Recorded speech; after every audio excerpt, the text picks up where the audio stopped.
Back in 2011, I was within a circle of friends that made it a tradition to go camping at a certain spot every May long weekend. The spot we chose was in a beautiful area right on the edge of a large lake and was located on government land. The lake itself had a dam on it, so during May long, the water levels were always low, if not completely empty, making it possible to walk across it. People were allowed to camp there as long as they weren't causing trouble or making a mess, and it was generally a good time for everyone. The spots themselves were spaced far enough apart that you had your own privacy, but not far enough that you couldn't meet other people. In this particular year, our spot was in the middle of a small hill, with one campsite below us and one above us. The first night of our trip happened without any incidents. During the second day, the people staying at the site below us had moved in. We didn't think much of it, and continued drinking throughout the day and into the night. At about around midnight, the people at the campsite below us were really out of control.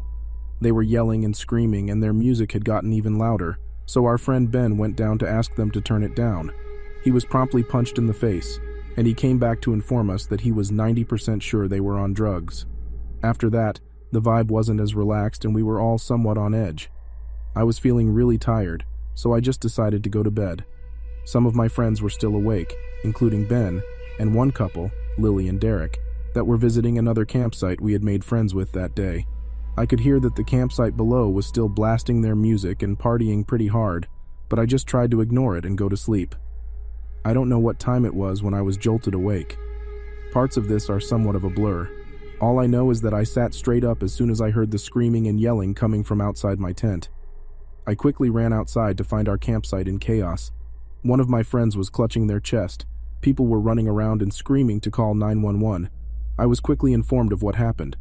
Apparently, not long after I had gone to bed, the people camping at the site below us decided they weren't finished talking to Ben, and on their way up, they had encountered Lily and Derek walking back.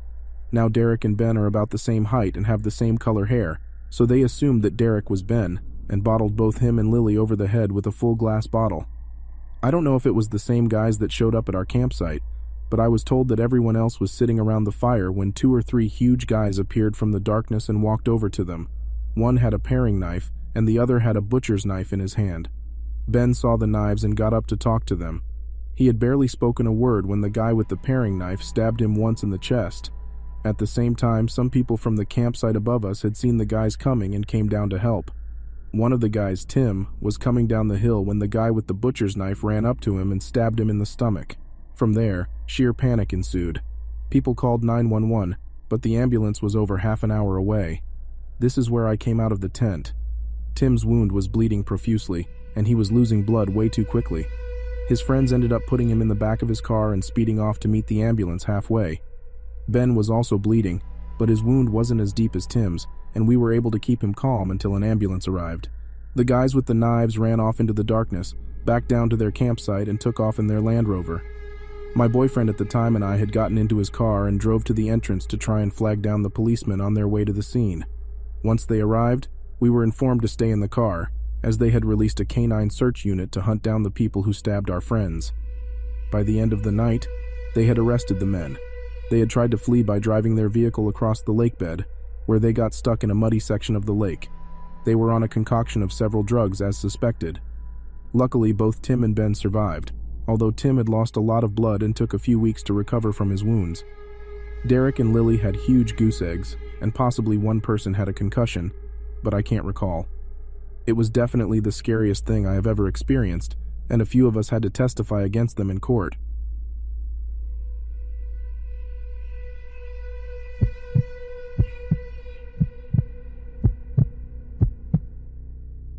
From 2013 to 2019, I worked in outdoor education at many different summer camps and outdoor education centers in Canada, mostly Ontario, but I did spend a season in the Rocky Mountains. Having grown up going to sleepaway camp and eventually participating in month-long leadership programs with backcountry canoeing components, I was well prepared to lead a group of teen girls from a camp in Georgian Bay on a 2-week camping trip in the Temagami region during my first year as a counselor. The Temagami region is located between North Bay, Sudbury, and Timmins, Ontario. This region is home to many provincial parks, wonderful hiking and canoeing routes, and the Bear Island Indian Reserve. Our route was fairly typical, beginning the Whitefish Falls region, ending at Highway 11 after 14 days of paddling, portaging, hiking, and campfire making. We had a satellite phone to check in with our camp director every day, and in case of an emergency, we also had multiple exit points along the route. Until our second to last night, we were having fun and a relatively uneventful time, besides some mild dehydration and the usual bumps and bruises. Near the end of our trip, we were doing some free camping on the shore of an uninhabited island in Bear Lake that is recognized as part of the Bear Island Indian Reserve. It's a beautiful area, and we were across from the main island that the majority of the 250-person population inhabits. We had put out the fire and gone to bed when about an hour after falling asleep I was jarred awake by the sound of a loud motorboat. Obviously this isn't that weird because it's a large lake and many people use boats to reach the mainland or their homes on secluded islands. However, it was around 11 p.m. and things had been quiet for the last few hours. The motor would cut out and I could clearly hear the sounds of an argument. It sounded like at least one man and a woman, and they were very angry and yelling at each other, although I couldn't hear anything specific because they were too far offshore. Suddenly, the woman screamed and I heard a splash into the water, and then complete silence. At this point, I was pretty freaked out and hoping to God that my girls hadn't woken up. But I wasn't that lucky because I could immediately hear talking from their tent and could tell they were scared. I was about to unzip my door and look out to see if maybe the boaters had had an accident or something when my whole tent lit up. The light slowly panned across me and onto the tent my girls were in. In a normal volume, I was able to tell them to stay absolutely still. The light panned back to my tent and then over to theirs again. I can only guess that it must have been some sort of boat with a searchlight on it. After an eternity that was really only about 5 minutes, the light was turned off, and I heard the motor engage and fade as the boat drove away from us. I immediately found the satellite phone and called our camp director, who gave us the phone number for the local police. I called them and they said they would forward the information I gave to the local native detachment on Bear Island. I don't think any of us slept that night. I got up at 5 a.m. to take my canoe out and take a look around. I thought maybe someone had fallen overboard and had managed to swim to shore. Obviously, I didn't find anyone, and there was nothing floating in the water either, although it is a pretty deep body of water. None of us wanted to camp one more night, so I called the camp and had them head out to the pickup point a day early. We paddled like hell and didn't really talk much. I think none of us really wanted to speculate about what we might have heard and what would have happened if we had made noise or moved when that light was on our tents.